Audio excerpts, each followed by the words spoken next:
A reforma trabalhista, que entrará em vigor em 11 de novembro, ameaça os direitos de todos os trabalhadores.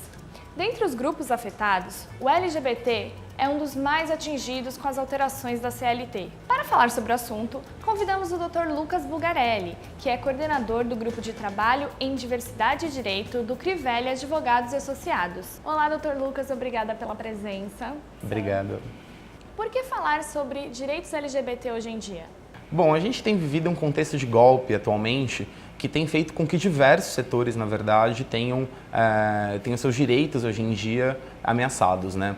Quando a gente fala de direitos LGBTs hoje em dia, a gente fala sobretudo porque eles ainda não existem, né? Nós não temos, pelo menos a nível nacional, nenhuma lei ou nenhuma política pública de amplo acesso, para além do Brasil Sem Homofobia, que é uma política pública de 2004, que possa tutelar direitos LGBTs. Há algumas demandas dos movimentos sociais, do movimento LGBT, quanto à criminalização da homofobia, quanto à Lei de Identidade de Gênero João Nery, mas, sobretudo, o que temos hoje são decisões judiciais, não são propriamente leis. Então, falamos de direitos LGBTs porque eles ainda não existem. E o que apontam as estatísticas oficiais sobre os LGBTs? Bom, a gente ainda não tem também estatísticas oficiais, né? E isso nos prejudica um pouco porque para você formular política pública ou para você reivindicar direitos é inicial que você consiga mensurar quantas pessoas estão envolvidas nisso, né? Atualmente não temos estatísticas oficiais, mas o que temos de estatísticas extraoficiais dão conta de dizer que o Brasil é o país que mais mata pessoas trans no mundo, né? Isso há algum tempo já, pelo menos 3 anos. Uma segunda estatística extraoficial que a gente tem é de que 90% das travestis brasileiras não estão no mercado de trabalho formal e estão em situação de prostituição. Esse é um dado da ANTRA, da Associação Nacional de Travestis e Transsexuais. E um terceiro dado extraoficial que a gente também tem é de que a expectativa de vida média da população travesti brasileira é de 35 anos. E mesmo com esses dados, a gente ainda não tem um avanço significativo na proteção da população LGBT. Qual a relação entre o LGBT e o mundo do trabalho? O assédio, a discriminação ainda são problemas atuais?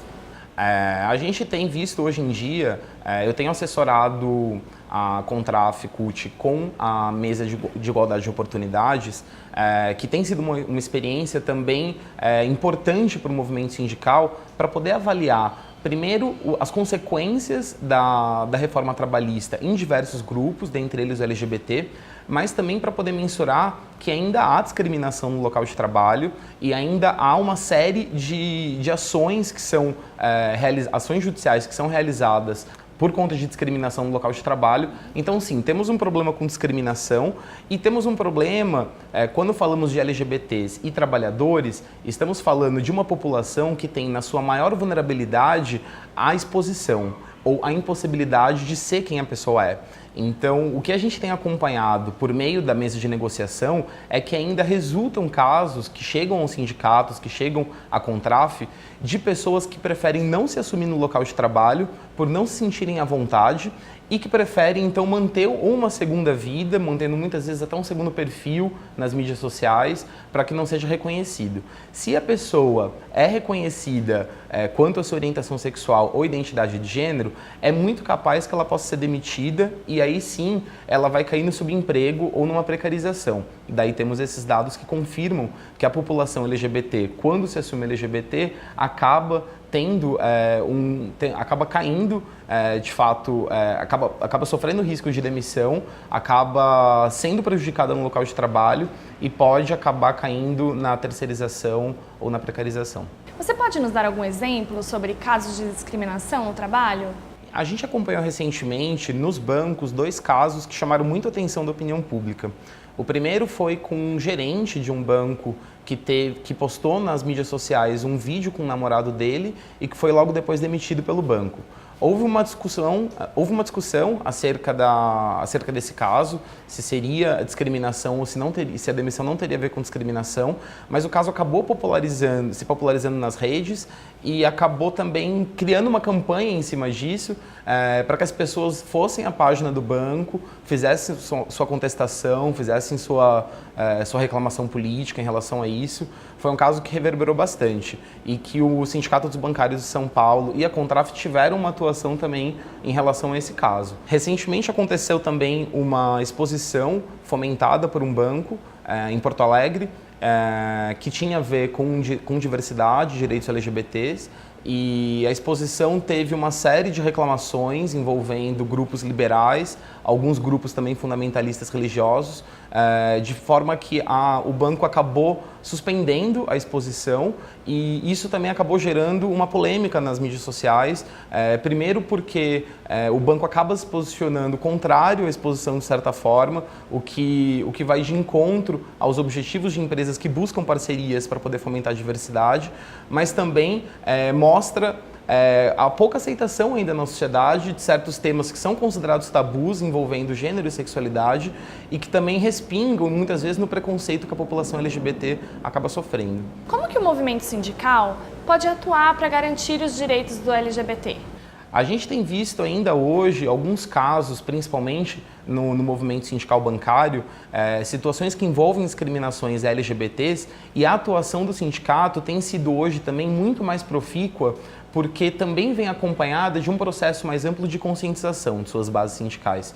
Então, acho que é importante o movimento sindical investir em parcerias com as empresas, mas também pensar na necessidade de conscientizar a base sindical. Nesse sentido, a Contraf tem realizado uma campanha pela diversidade que também visa conscientizar a base sindical em uma época de tanto desconhecimento sobre o assunto. É também importante ressaltar algumas iniciativas de empresas, também no setor financeiro, que já têm constituído seus grupos LGBTs, de funcionários e colaboradores LGBTs.